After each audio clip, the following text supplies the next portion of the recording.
केशव नगर राज्य के एक छोटे से गांव में हरिराम नाम का एक सीधा साधा, मेहनती और ईमानदार किसान अपनी पत्नी के साथ खेत में बैठा हुआ था। देखना, हमारी फसल इस साल बहुत अच्छी होगी। हाँ, क्योंकि मेरी मेहनत के साथ साथ मेरे खेत की जमीन पर तुम्हारी मेहनत का पसीना भी शामिल है अर्चना। हाँ। नहीं, सारे गांव में केवल तुम ही मेहनती और ईमानदार हो। तुम्हारे पास जमीन तो कम है, लेकिन तुम्हारा दिल बहुत बड़ा है। कुछ देर बाद दोनों पति पत्नी घर चले गए।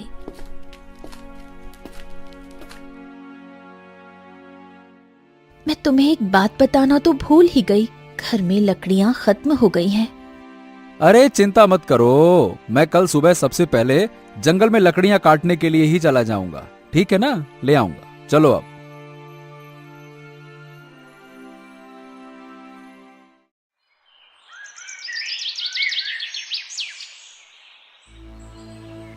अगली सुबह हरिराम लकड़ियां काटने के लिए जंगल चला गया।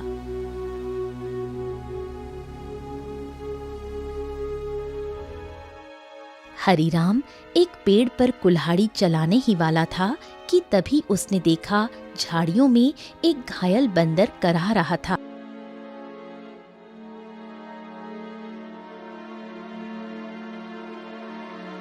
हे भगवान, बाप रे, इस बंदर को तो लगता है किसी ने बुरी तरह से घायल कर दिया है। जरूर किसी जंगली जानवर ने इसके ऊपर हमला किया होगा।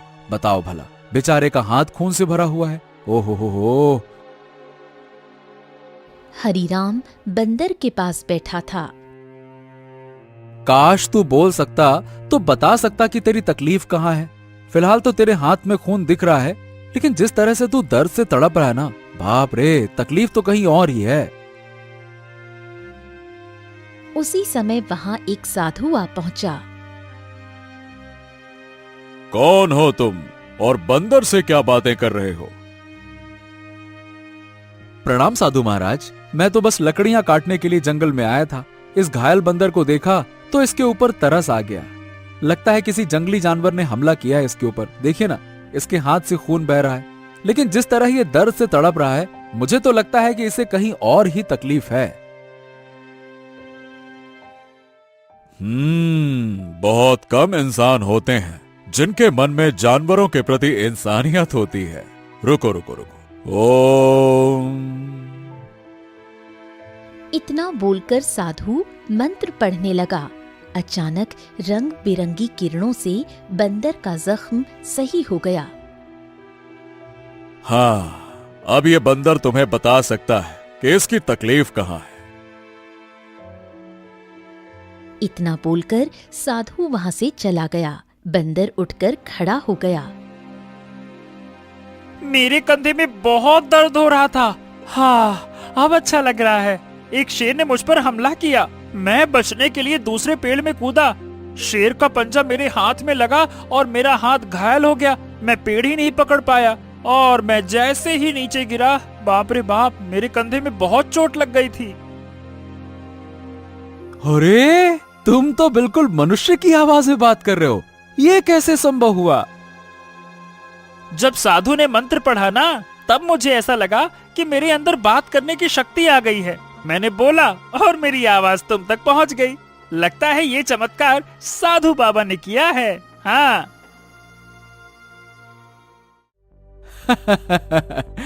अच्छा ये बताओ, तुम मेरे घर पे चलोगे? ओहो, अब तुमने मेरी जान बचाई है तो अब तो मैं तुम्हारे साथ ही चिपक गया हूँ। मतलब मैं तुम्हारे साथ ही रहूंगा। और क्योंकि मैं इंसानों की तरह बात करने लगा हूँ, तो मैं बंदरों से अब तो अलग हो गया हूँ ना। क्या करूंगा उन बंदरों के साथ रहकर? अब तुमसे बातें करूंगा जी भर के। चलो, तुम मेरा कोई अलग नाम भी रख सकते हो। बताओ बताओ, मेरा क्या नाम रखोगे? बड़े मजे की बातें करते हो तुम। चलो ठीक है, मैं तुम्हें आज से गोलू कह के पुकारूंगा। क्यों, कैसा नाम है? अच्छा नाम है ना? हाँ, अच्छा नाम है। चलो चलो चलो चलो, घर चलते हैं।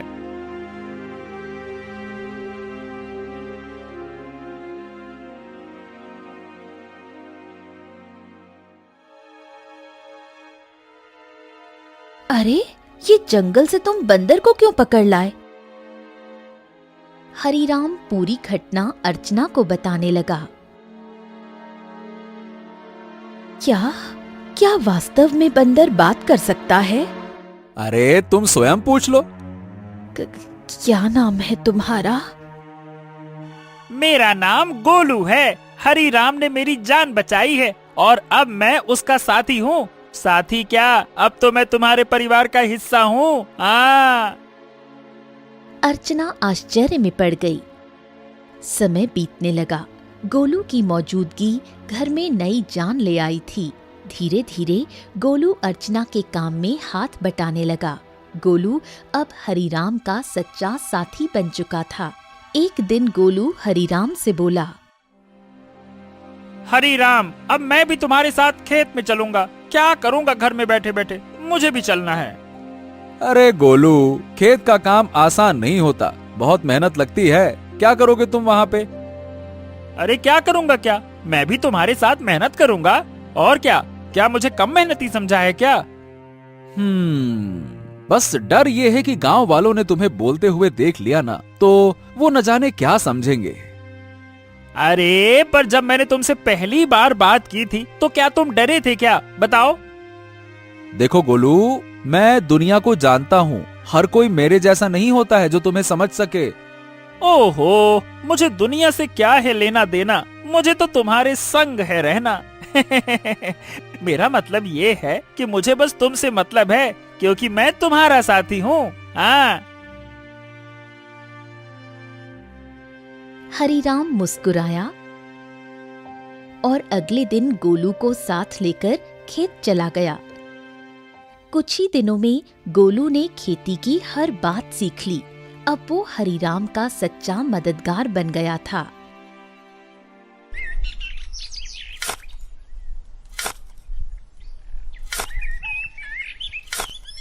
हरीराम, अरे आज की मिट्टी तो बहुत भारी लग रही है।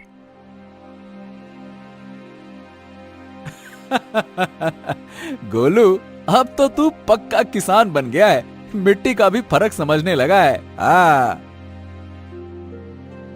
गोलू की बात अब गांव में फैलने लगी थी और ये बात आखिरकार पहुंची जमींदार चौधरी के कानों तक।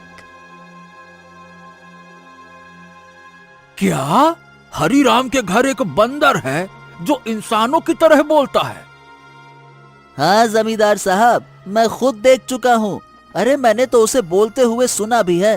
पहली बार तो मैं डर गया था। अरे भैया, तो फिर उस बंदर को लेकर तमाशा करना चाहिए, उससे तो बड़ी अच्छी कमाई होगी। ये बात आपने बिल्कुल पते की कही जमींदार साहब। जमींदार की हंसी कुछ देर चली, फिर वो गंभीर हो गया। इस हरीराम की जमीन पर मेरी नजर बहुत समय से है। बाकी सब तो मेरे कर्जदार बन चुके हैं, पर ये ससुरा हरीराम ये कभी झुका ही नहीं। उसकी जमीन बहुत उपजाऊ है जमींदार, बंजर में भी फसल उग जाती है। अरे इसमें मिट्टी का कोई खेल नहीं है भीमा। उसकी किस्मत और सितारे बुलंद है, पर जिस दिन वो सितारे गिरेंगे ना, उसी दिन ये खेत मेरा होगा और हरीराम मेरे कदमों में होगा, देख लेना तुम।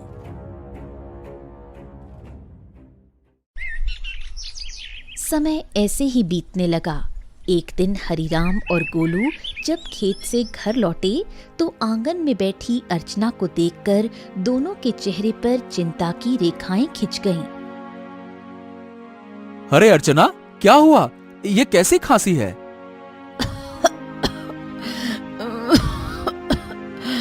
कुछ दिनों से खांसी हो रही है, अब तो दिन ब दिन और भी बढ़ती जा रही है। हरीराम, इसे नजरअंदाज मत करो, किसी अच्छे वैद्य को तुरंत बुलाना चाहिए। हरीराम ने देर न करते हुए गांव के एक अनुभवी वैद्य को बुला लिया। वैद्य ने अर्चना को ध्यान से देखा। हरीराम, देखो, इन्हें एक विचित्र बीमारी हो गई है। अगर समय पर इलाज न मिला तो ये जानलेवा हो सकती है। हाँ, नहीं नहीं नहीं नहीं वैद्य जी, आप तो इलाज शुरू कीजिए, मैं कोई कसर नहीं छोड़ूंगा।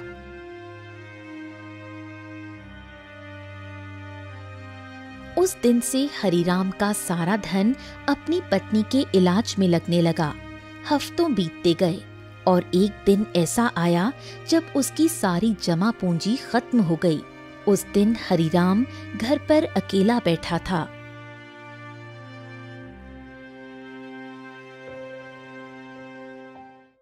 ऐसे उदास मत बैठिए, मैं अपने आप ठीक हो जाऊंगी। ऐसा ऐसा मत कहो अर्चना, मैं तुम्हें इस हालत में नहीं देख सकता। तो अब क्या करोगे? जो कुछ था सब तो मेरे इलाज में लगा दिया। अब तो बीज खरीदने तक के पैसे नहीं बचे। हरिराम सिर झुकाए बैठा था। तभी गोलू तेजी से दौड़ता हुआ आया। हरिराम, हिम्मत मत हारो। तुम्हारे 2 भाई इस गांव में रहते हैं और तुमसे ज्यादा धनी भी हैं। उनसे मदद क्यों नहीं मांगते हो, हैं? हरिराम को ये बात ठीक लगी। उसी शाम वो गोलू को साथ लेकर अपने बड़े भाई केशव के घर गया। ओहो हरी राम, क्यों भाई, आज हमारे घर का रास्ता कैसे भूल गए हैं? भैया, अर्चना की बीमारी के बारे में तो अब गांव में सब जानते हैं। मैंने जो कुछ कमाया सब इलाज में लग गया। अब कुछ धन की जरूरत है भैया। तुम तो जानते हो मेरी फसल इस बार खराब हुई है। अब खुद मुझे उधारी लेना पड़ रहा है, तो मैं तुम्हें कहां से दूं? हरिराम कुछ नहीं बोला, सिर झुकाकर बाहर निकल आया। अरे वो झूठ बोल रहा था हरिराम, मैंने उसके चेहरे को देखा है, वो देना ही नहीं चाहता था। हाँ जानता हूँ रे गोलू, पर चलो एक और भाई है, उनसे मिलते हैं, चलो। अब दोनों बिरजू के घर पहुंचे। बिरजू ने दरवाजा खोला और हरिराम को देखकर चौंक गया। ओ हरिराम, आज भाई की याद कैसे आ गई? भैया भैया, मेरी पत्नी अर्चना बहुत बीमार है, थोड़ा सा धन चाहिए इलाज के लिए। क्या? अरे बंटवारे में वैसे भी तुझे ज्यादा जमीन मिल गई थी, उसे बेच नहीं देता? मेरे पास धन का पेड़ लगा है क्या जो मांगने चला आया?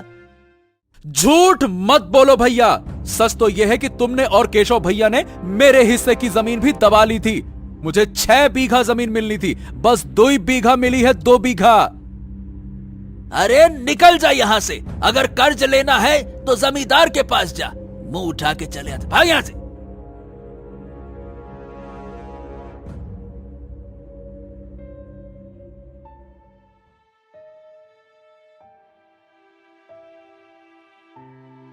कैसे भाई हैं तुम्हारे हरिराम, एक भी मदद को तैयार ही नहीं है।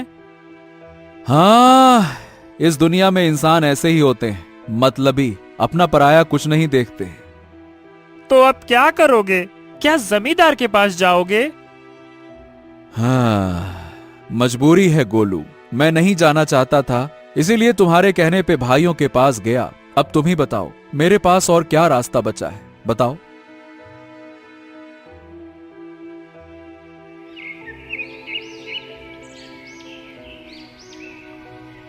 अगले दिन हरिराम और गोलू जमींदार की हवेली में जा पहुंचे। उम्मीद उसे कम थी, मगर अपनी पत्नी की खातिर उसने खुद को झुका दिया था। मैं जानता था हरिराम, एक न एक दिन तू चलकर मेरी हवेली में जरूर आएगा भैया। आपने बिल्कुल सही कहा था मालिक, जब तक इसकी किस्मत चमक रही थी तब तक बहुत अकड़ में चलता था। अब देखो कैसा मुरझाया मुरझाया सा खड़ा है। ए जमींदार, तुम्हें किसी की हालत का मजाक उड़ाने का हक नहीं है। लोग तुम्हारा सम्मान करते हैं, तुम्हें भी दूसरों का सम्मान करना चाहिए, समझे? ए बदरवा, बकवास बंद कर। तू इंसानों की तरह बोलता है, इसका मतलब ये नहीं है कि तू इंसान बन गया है, समझा? हाँ भैया हरिराम, बताओ बताओ क्यों आए हो? क्या बताएं, आपको तो सब पता है, मेरी पत्नी बीमार है, सारा धन इलाज में चला गया, कुछ धन की आवश्यकता है। अच्छा, धन चाहिए तो भैया मेरी शर्तें सुन लो। ब्याज 50% और बदले में कुछ गिरवी रखना होगा। हाँ, मेरे पास कुछ बचा है क्या जो गिरवी रखूं? जो सोने के आभूषण थे वो भी इलाज में बिक चुके हैं। अरे है ना, क्यों नहीं है? तेरे पास 2 बीघा जमीन है, भैया उसे गिरवी रखो। वक्त पर कर्ज चुकाएगा तो जमीन तेरी वरना मेरी, सीधा हिसाब। बोलो भैया। हरीराम सोच में पड़ गया। उसे अपनी पत्नी का जीवन बचाना था, मगर कीमत बहुत बड़ी थी। अरे ये तो सरासर अन्याय है। तुम किसी की मजबूरी का फायदा उठा रहे हो। ऐसे तो हरीराम कभी कर्ज ही नहीं चुका पाएगा। ए हरीराम, पहले तो तू इस अपने पालतू बोलने वाले बंदर को ले जा यहाँ से, नहीं तो मेरा मन बदल गया तो हो गया तेरा काम। जब से आया है पटर पटर पटर पटर। चुप कर। हरीराम चलो मेरे साथ, ये कर्ज मत लो, चलो। गोलू, मेरे पास अब और कोई चारा नहीं है। अरे तुम बस चलो तो, मैं तुम्हारी मदद करूंगा ना। हाँ चलो मेरे साथ। हरीराम गोलू के साथ चला गया। हवेली के भीतर जमींदार और भीमा गुस्से से खौल रहे थे। ए मालिक, हरीराम तो हाथ से निकल गया। अरे चिंता मत कर बेटा, मजबूरी उसे फिर लौट आएगी। कितना दूर जाएगा वो?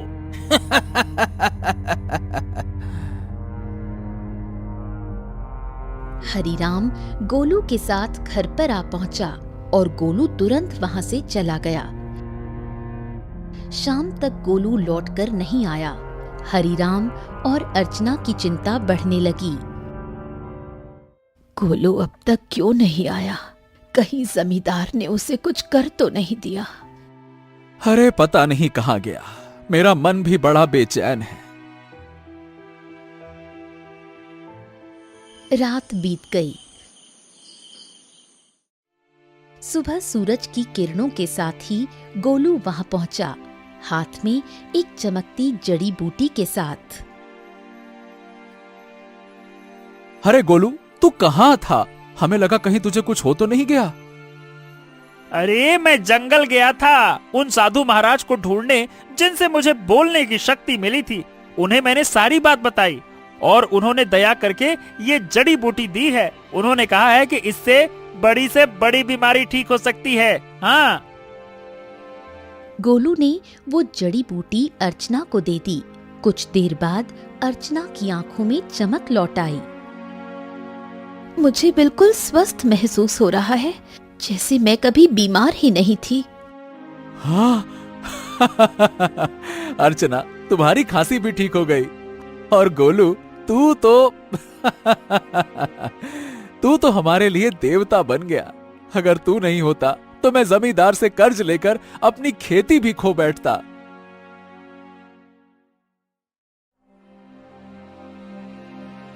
हाँ, अब मेरी पत्नी तो ठीक है, लेकिन खेत में बीज डालने के पैसे तक नहीं बचे। मैं जानता था कि अर्चना के ठीक होने के बाद तुम्हें बीज की जरूरत पड़ेगी, इसीलिए मैं साधु महाराज से बीज भी लेकर आया हूँ। हाँ, ये देखो। क्या बीज? हाँ, उन्होंने ये चमत्कारी बीज दिए हैं। अब देखो, अगर तुम इन्हें अपने खेत में बो दोगे तो ऐसी फसल उगेगी जो पूरे राज्य में किसी ने नहीं उगाई होगी, और सबसे पहले तुम्हारी फसल ही तैयार होगी। हाँ, मजा आ गया ना?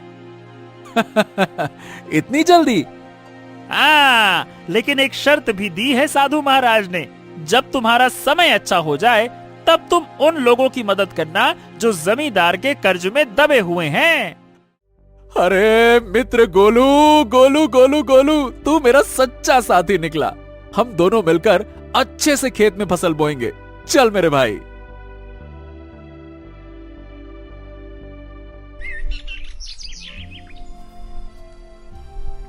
अगले ही दिन हरीराम, गोलू और अर्चना ने मिलकर खेत जोता, बीज बोया और आकाश की ओर देखकर मेहनत का वादा किया। कुछ ही दिनों में हरीराम के खेत में ऐसी फसल लहराई जैसे किसी ने पहले कभी नहीं देखी थी। गांव वाले चकित रह गए।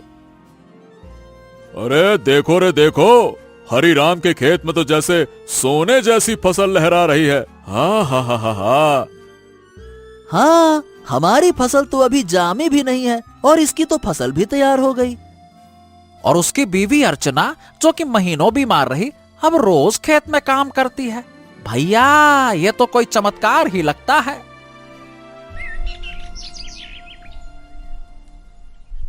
कुछ दिनों बाद हरीराम की किस्मत बदल गई।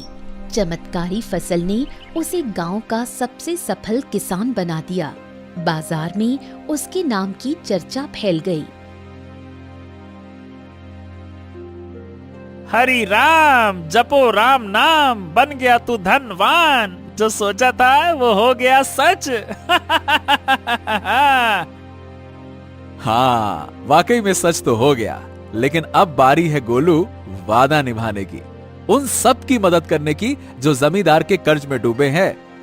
हाँ बिल्कुल, चलो आज से ही शुरुआत करते हैं। अपने गांव का बिंदेसर का खेत सबसे पहले छुड़ाते हैं। चलो।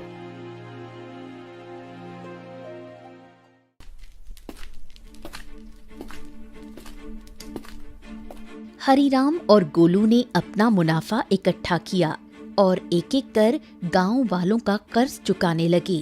बिंदेसर, भोलू, रज्जो सभी ने अपनी जमीन वापस पा ली। हरिराम भैया, आज आपने हमें नया जीवन दे दिया। सही बताओ, बिल्कुल, बहुत बहुत धन्यवाद। गांव में खुशी लौटने लगी, लेकिन जमींदार के चेहरे पर उदासी छा गई। ये सब देखकर जमींदार गुस्से से अपने साथी भीमा से बोला, हाँ, ए भीमा, तू देख रहा है ना कि क्या हो रहा है? हाँ मालिक, हरिराम ने सबके कर्जे चुकाने शुरू कर दिए हैं। अगर यही चलता रहा तो एक दिन तो मेरी जमींदारी ही खत्म हो जाएगी और मेरा दबदबा भी खत्म हो जाएगा। आप तो आदेश दीजिए मालिक की करना क्या है। अब बहुत हो गया भीमा। अगर ये हरिराम ऐसे ही सबकी जमीन छुड़वाता रहा तो मेरा क्या बचेगा? मेरा दबदबा, मेरी हवेली है। अरे मालिक, आप तो बस आदेश कीजिए, कल ही उसका काम तमाम कर दूंगा। सब खेत में काम करते हैं, वही खत्म कर दूंगा। कहिए। खून जमीन पर गिरे ऐसा मारना साले को, ताकि सबके दिल में डर उतर जाए। जा, हरिराम को मिटा दे, जा।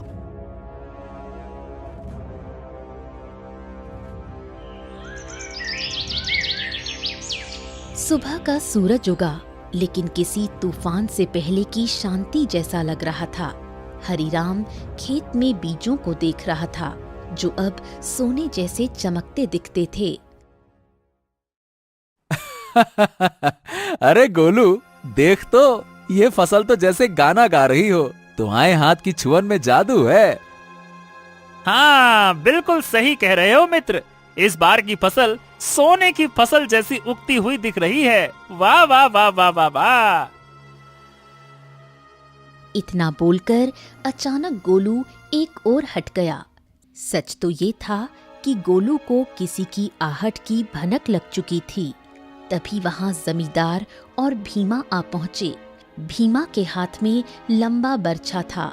हरिराम झुका हुआ था। अब भुगतो किसान। जैसे ही भीमा ने हरिराम की ओर बर्छा फेंका, एक छलांग, एक चीख, एक वार, लेकिन हरिराम पर नहीं, गोलू पर। गोलू! नहीं नहीं, ये क्या किया तूने?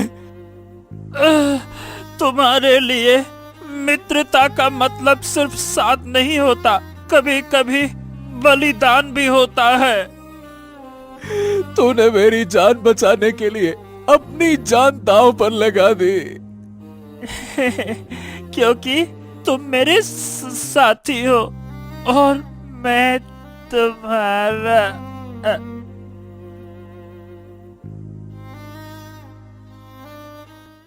जमींदार और भीमा अविश्वास भरी नजरों से घायल गोलू को देखने लगे। भीमा जमींदार की ओर देखकर बोला, अरे ये क्या जमींदार, इस मूर्ख बंदर ने तो हरिराम के ऊपर लगने वाला वार अपने ऊपर ले लिया। हाँ, तुमने सही कहा, लेकिन मैं फिर भी हरिराम को जीवित नहीं छोड़ूंगा। इतना बोलकर जमींदार गोलू की ओर देखकर क्रोधित अवस्था में बोला, अरे तू मूर्ख का मूर्ख बंदर ही रहा।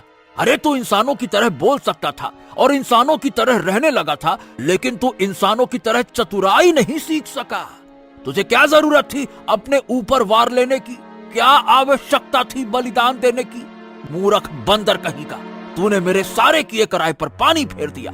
लेकिन तुझे क्या लगता है कि मैं हरिराम को जीवित छोड़ दूंगा?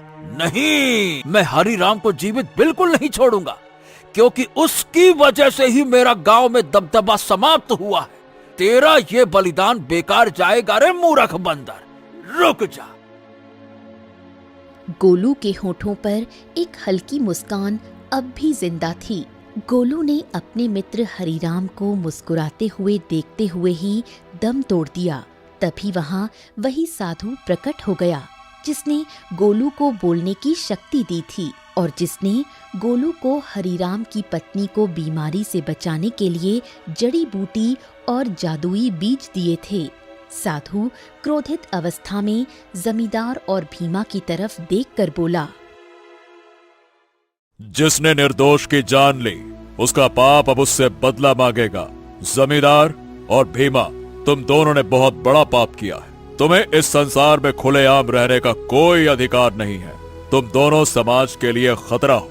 रुक जाओ। इतना बोलकर साधु की क्रोधित आंखों से रंग बिरंगी किरणें निकलकर भीमा और जमींदार के शरीर पर पड़ने लगी और अगले ही पल उनके शरीर में आग लग गई। कुछ ही देर में वो दोनों जलकर राख हो गए। गांव वाले इकट्ठा हो गए। साधु हरिराम की ओर देखकर बोला, हाँ, तुम्हारा और गोलू का साथ यहीं तक लिखा था हरिराम। लेकिन साधु महाराज, जमींदार के साथी भीमा ने मेरे ऊपर हमला किया था, लेकिन गोलू ने उसे अपने शरीर पर ले लिया। हाँ, क्योंकि वो तुम्हारा सच्चा साथी था। जाते जाते गोलू ने अपनी मित्रता का कर्ज चुका दिया। अपने साथी को कभी नहीं भूलना हरिराम। इतना कहकर साधु रंग बिरंगी किरणों में वहां से गायब हो गया। गांव वाले नम आंखों से गोलू के बलिदान की सराहना करने लगे। अरे ये कोई साधारण बंदर नहीं था भैया, देवता था, देवता, हरिराम का सच्चा साथी। हाँ भैया, इसने अपनी जान दे दी और हम सबको बचा लिया। बहुत अच्छा बंदर था। कुछ दिनों बाद हरिराम ने नम आंखों से गोलू की याद में उसी खेत में एक पौधा लगाया जो आगे जाकर बना साथी वृक्ष।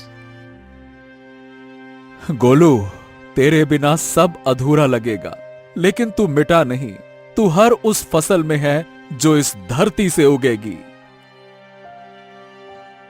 कभी कभी सच्चा साथी इंसान नहीं होता, वो एक जानवर हो सकता है जो बिना शर्त प्रेम करे, रक्षा करे और अगर जरूरत पड़े तो जीवन भी दे दे।